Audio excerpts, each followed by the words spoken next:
Now I want to talk a little bit about the proper setup on the bike.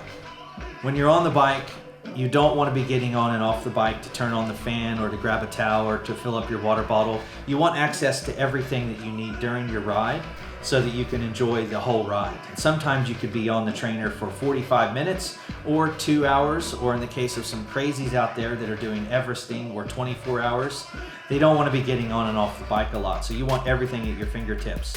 So here I've got my iPhone and it's connected via a Quadlock system. So I've got a Quadlock case on my phone. It snaps into my handlebars nice and easy.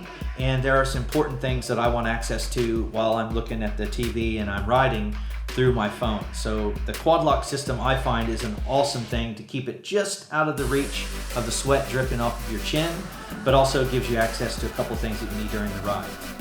Also, headphones.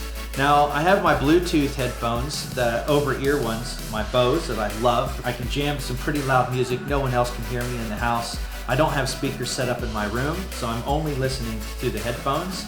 These are nice when you're by yourself and you're riding an event by yourself on Zwift or full gas, but it's not great for communicating with other riders. So when I'm doing a group ride, I'll typically use my stock iPhone earpods because it's got a microphone really close, and I find that the sound transmission is perfect when you're using Zoom for audio, when you're riding with 5, 6, 15 other riders and you're all talking while you're riding. These seem to work a little bit better. Also, a towel. Boy, will you sweat. A lot of people don't quite understand how much they're going to sweat when they're riding indoors. So I've got a fairly big towel and I use it, and when I'm done with my ride, it is soaked. And I've also used it to clean the rubber mat when I'm done. So it's important to have a good sized towel with you. Now on my bike here, I've also got a sweat net. People that use their primary bike on and off the trainer, they'll come in every once in a while for a tune-up into our workshop, and they'll say they've got problems with the headset, and we'll pull everything apart and we'll look, and it is salty and crusty and rusty inside from all the indoor riding and all the sweat that's dripped onto the bike, and they haven't realized how much damage they've done to the paint, to the seat tube clamp, headset, underneath the handlebar tape. So it is something that catches a lot of sweat from you, the sweat net, and I wash it every 5 or 6 times that I ride, but it does a good job of keeping the damage away from the bike. Now also my bike here is set up on a rubber mat. I find that makes it a little more quiet, absorbs a little bit of vibration, so it makes it a little bit more comfortable, but also saves my carpet or in the case of the garage, your concrete or any wood trim. Anything that's on the floor will get ruined by the amount of sweat that you drop on it. A couple other things that you want to consider is you want to have nutrition and water close at hand. Now I've got my water bottle here.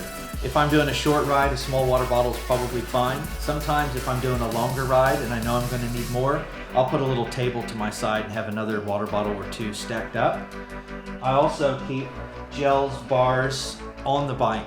I don't want to get on and remember to say, oh, I should have grabbed my gels, and I'm already 5K into the ride and I'm on the back of the group and I can't afford to stop. So I've got a big stash of it here on the bike, and since you're not carrying that with you outside, you can afford to have a little bit of extra weight on the bike. Another important piece is the fan.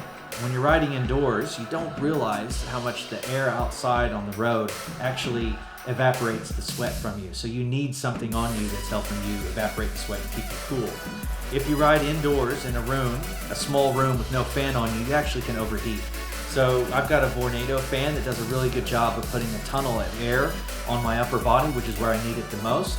And I'll typically turn it on high before I hop on the bike, and my immediate reaction when I get on the bike is I feel a little chilled. And that's usually about right, because once you get 5-10 minutes in and you've gotten properly warmed up, that's when you realize you need a lot of air on you. So it's just about perfect.